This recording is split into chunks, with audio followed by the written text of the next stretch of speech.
जब भी हम लाल किला के बारे में सोचते हैं तो सबसे पहले लाल रंग की विशाल दीवारें ही जहन में आती हैं, है ना? लेकिन सच तो ये है कि ये मूल रूप से सिर्फ लाल नहीं था। इसे सफेद और लाल दोनों ही रंगों से सजाया गया था। और इससे भी बड़ी हैरानी की बात क्या है, आज हम जो देखते हैं वो इस असली संरचना का सिर्फ एक छोटा सा हिस्सा है। असल में इसके अंदर मौजूद 80% से ज्यादा ऐतिहासिक ढांचे तो व्यवस्थित रूप से तबाह कर दिए गए थे। तो चलिए आज के इस विश्लेषण में इस किले के उदय, पतन और पुनर्जन्म की इस पूरी कहानी की तह तक जाते हैं। आज के इस चर्चा का सफर कुछ ऐसा रहेगा। पहला, धरती पर स्वर्ग। दूसरा, लूटपाट की एक सदी। तीसरा, पतन और विध्वंस। चौथा, बची हुई वास्तुकला। और अंत में आधुनिक भारत का हृदय। तो आइए शुरू करते हैं पहले भाग से, धरती पर स्वर्ग, शाहजहां की उत्कृष्ट कृति का निर्माण। आपको जानकर शायद हैरानी हो कि मुगल दौर में इसे कभी लाल किला कहा ही नहीं गया। इसका असली नाम था किला-ए-मुबारक, जिसका मतलब है धन्य किला।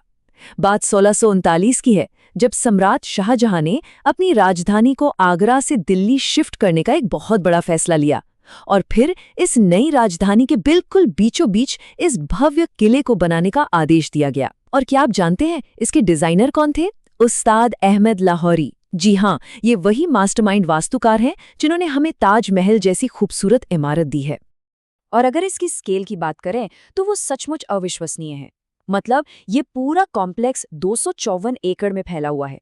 शहर की तरफ वाली जो इसकी दीवारें हैं वो 33 मीटर की विशाल ऊंचाई तक जाती हैं। जरा कल्पना कीजिए, एक 10 मंजिला इमारत जितनी ऊंची और मजबूत दीवार। और एक और दिलचस्प बात बताऊं, बाकी मुगल किलों के उलट इसकी दीवारें थोड़ी असममित हैं, क्योंकि इन्हें इस तरह डिजाइन किया गया था कि पुराना सलीमगढ़ किला भी इसकी घेरे के अंदर ही आ जाए।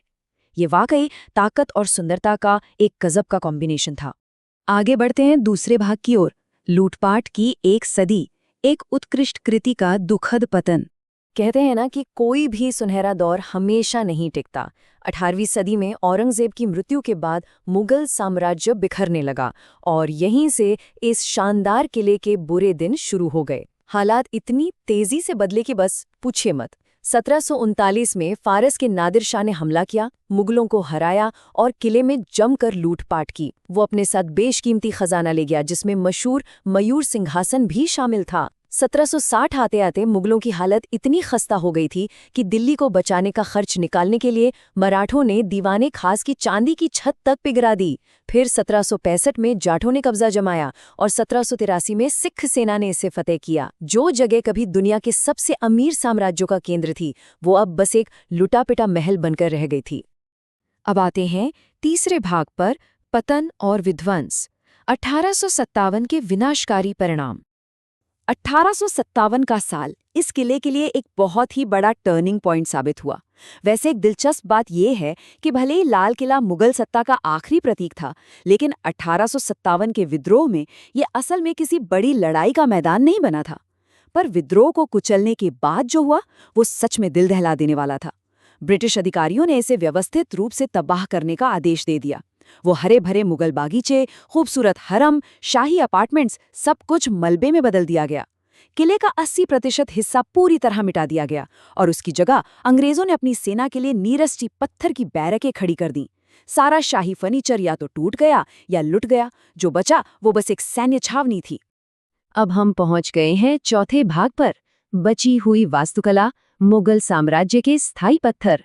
इतनी भारी तबाही के बाद भी कुछ ढांचे चमत्कारिक रूप से बच गए, जो आज भी उस दौर की गवाही देते हैं। चलिए इन बचे हुए वास्तुकला के नमूनों की एक छोटी सी सैर करते हैं। सबसे पहले हम मुख्य प्रवेश द्वार लाहौरी गेट से एंट्री लेते हैं, जहां औरंगजेब ने सुरक्षा के लिए घुमावदार दीवार, जिसे बारबिकिन कहते हैं, जुड़वाई थी। फिर हम छत्ता चौक से गुजरते हैं। ये उस जमाने का एक ऐसा भव्य बाजार था जिसकी ऊपर छत थी, जहां बेशकीमती रेशम और गहने बिकते थे। आगे चलते हुए हम आते हैं दीवाने आम में, जहां सम्राट आम लोगों की फरियादें सुनते थे। और अंत में हम पहुंचते हैं किले के सबसे खास हिस्से में, दीवाने खास। दीवाने खास, सफेद संगमरमर से बना वो मंडप जहां सम्राट सिर्फ अपने खास मंत्रियों और मेहमानों से मिलते थे। किसी जमाने में विश्व प्रसिद्ध कोहिनूर हीरा भी यहीं रखा गया था। और इसी जगह पर मशहूर फारसी कवि अमीर खुसरो की वो अमर लाइनें उकेरी गई हैं, अगर धरती पर कहीं स्वर्ग है तो वो यही है, यही है, यही है। जरा उस वक्त की कल्पना कीजिए जब ये पूरा हॉल रत्नों और चांदी की चमक से जगमगाता होगा। और सिर्फ इतना ही नहीं, शाही परिवार के अपने प्राइवेट कमरे भी एकदम भव्य थे। जैसे रंग महल, शीशों की पच्चीकारी से सजा हुआ रंगों का एक खूबसूरत महल। खास महल, जो सम्राट का अपना कमरा था, जिसे नहर-ए-बहिश्त यानी स्वर्ग की नदी के पानी से ठंडा रखा जाता था। शाही स्नान के लिए हम्माम थे, जहां 3 फव्वारे लगे थे और गुलाब जल महकता था। और बाद में औरंगजेब की बनवाई मोती मस्जिद। ये सभी इमारतें शाहजहानी वास्तुकला का बेहतरीन उदाहरण है, जो फारसी, यूरोपीय और भारतीय कला का एक एकदम अनूठा संगम दिखाती हैं। और अब हमारा आखिरी भाग, आधुनिक भारत का हृदय, संप्रभुता और आधुनिक संघर्ष का प्रतीक। तो अंग्रेजों की सैन्य छावनी बनने के बाद किले की कहानी यहीं खत्म नहीं हुई। आज ये इतिहास की कोई धूल खाती हुई इमारत नहीं, बल्कि हमारे आधुनिक भारत का एक जीवंत हिस्सा है। इसे तो हम रोजमर्रा के जीवन में 500 रुपए के नए नोट के पीछे देखते हैं। और सबसे खास बात, 15 अगस्त 1947 को भारत के पहले प्रधानमंत्री जवाहरलाल नेहरू ने इसी लाहौरी गेट पर तिरंगा फहराया था। तब से लेकर आज तक हर साल स्वतंत्रता दिवस पर प्रधानमंत्री यहीं से देश को संबोधित करते हैं। मतलब एक औपनिवेशिक सैन्य अड्डे से ये दुनिया के सबसे बड़े लोकतंत्र के धड़कते हुए दिल में बदल गया। लेकिन एक बात तो है, जब कोई इमारत इतना बड़ा राष्ट्रीय प्रतीक बन जाती है तो विवाद होना भी आम बात है। बात 2018 की है, जब सरकार की अडॉप्ट हेरिटेज योजना के तहत दालमिया ग्रुप ने इसके रखरखाव के लिए 25 करोड़ रुपए का एक करार किया। इस फैसले ने पूरे देश में एक बहुत बड़ी बहस छेड़ दी। इतिहासकार हों या राजनेता, सब चर्चा करने लगे और सोशल मीडिया पर इंडिया ऑन सेल जैसे हैशटैग ट्रेंड करने लगे। ये घटना साफ दिखाती है कि आज भी लोग इस ऐतिहासिक धरोहर से कितने गहरे स्तर पर जुड़े हुए हैं। और हाल ही के सालों में भी ये किला आधुनिक राजनीतिक संघर्षों की पृष्ठभूमि बना रहा। 26 जनवरी 2021 को गणतंत्र दिवस पर किसानों के विरोध प्रदर्शन के दौरान प्रदर्शनकारियों का एक समूह किले के अंदर दाखिल हो गया और उसकी प्राचीर से धार्मिक झंडे फहराए। इस घटना ने एक बार फिर ये स्पष्ट कर दिया कि सदियों बाद भी लाल किला केवल एक टूरिस्ट स्पॉट नहीं है, बल्कि आज भी ये भारतीय राजनीति और विरोध प्रदर्शनों का एक बेहद संवेदनशील और शक्तिशाली मंच है।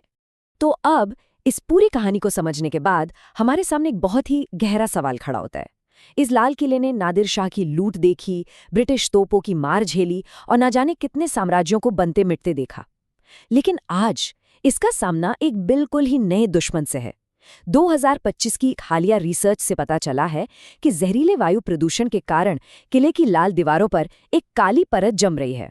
तो सवाल यह है कि जिन दीवारों को सदियों के भयानक युद्ध नहीं गिरा सके, क्या वो अंततः आधुनिक प्रदूषण के इस खामोश और धीमे जहर के सामने घुटने टेक देंगी? ये एक ऐसा सवाल है जो न सिर्फ इस ऐतिहासिक धरोहर के भविष्य पर, बल्कि हमारे अपने पर्यावरण पर भी सोचने को मजबूर करता है। इसी विचार के साथ हमारा आज का ये विश्लेषण यहीं समाप्त होता है।